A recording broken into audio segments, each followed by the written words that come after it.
说他喝兴奋剂了什么之类的。当时的话，因为我们见他的时候是状态不是很好，但是比赛的时候，我在那种快拳打的时候，他还放下自己的拳头，去迎击我，就是说让我打。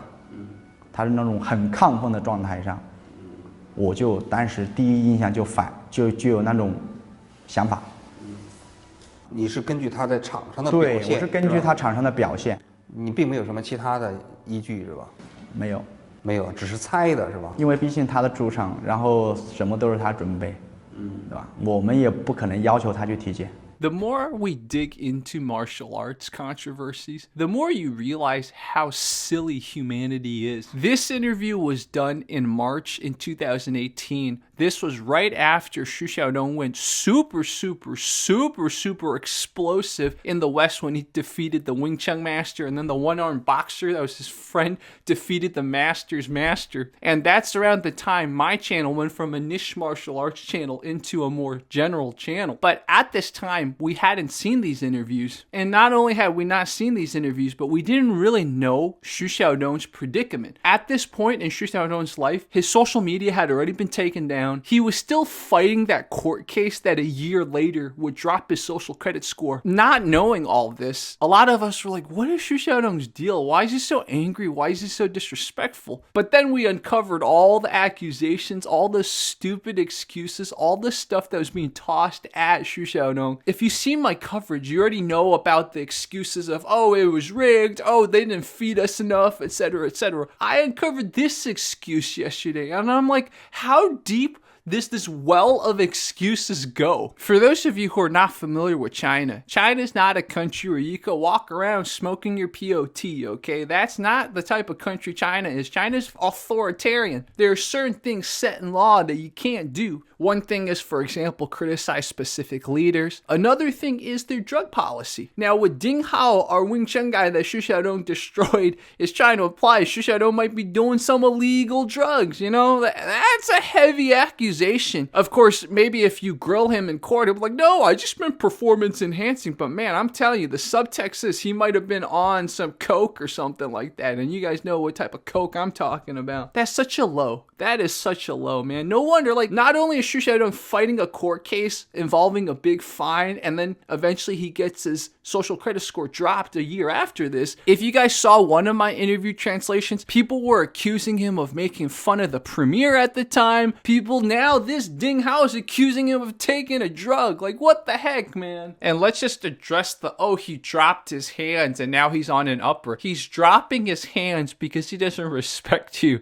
He's dropping his hands to tell you, I'm not afraid of you, right? It's a common taunt. Fighters will drop their hands, be like, and Xu Xiaodong basically said, okay, all right, look at my head movement, all right, even if you hit me, it doesn't. And remember, after he got hit a few times, he just went like this, and he's like, okay, my turn. It's common taunting in a fight. It shows that Ding Hao's never been fighting people at his level or above. Ding Hao has been in matches, but it's usually against Taekwondo or karate people or just random people with no skill. Every time Ding Hao went up against someone that had more skill than him, Ding Hao lost so quickly. And then Ding Hao mentioned how, oh, when we first saw him, he didn't look good. Probably just nerves, right? Before a fight, especially people like Xu Xiaodong who've been in fights in front of people, like real combat sports fights, there's that nerve thing. Anyone done amateur or pro fights can tell you there's this nerve thing, and you'll overcome it once you step into the cage or ring. Most people overcome it by the time they start fighting, but there's that deep nerve thing. If you don't get it, then you really don't know what it's like to fight like this. All these observations that Ding Hao claimed show why Xu Xiaodong was on an upper. It's actually just more evidence that Ding Hao really hasn't fought at a level to even claim to be amateur. 你真的喝兴奋剂了吗？兴奋剂能喝吗？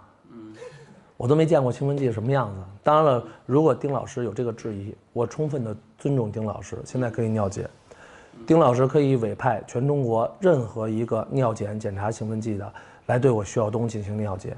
如果查出徐晓东有兴奋成分的话，我徐晓东个人给他100万赔偿。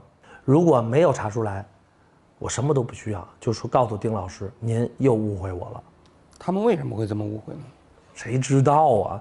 人家想法那么超前，那么先进。What's really sad about all this is that Ding Hao and his Wing Chun folks at the time, they were basically taking advantage of people's ignorance about combat sports. A lot of people in China at the time did not watch UFC or MMA and all that stuff. Most of them probably even haven't heard of K1 and all that stuff, right? And then only niche people would watch Sanda. So like most people don't know, for example, an average athlete, which Xu Xiaodong trains at his gym, and Xu Xiaodong also trained to be, before any official match, they're gonna take a drug test. Now, these Kung Fu versus MMA matches were done a little bit sketch because obviously there's all these rules, all these debates. Oh, we don't need this. You know, remember the fight? It was on the ground, right? Because the ring interfered with our Kung Fu and all that stuff. Some of these rules were probably glanced over. If Ding Hao and Yu Changhua fought in a legit match under legit sanctioned rules, all of these claims, all of these things would have been taken care of. There would be no wiggle room,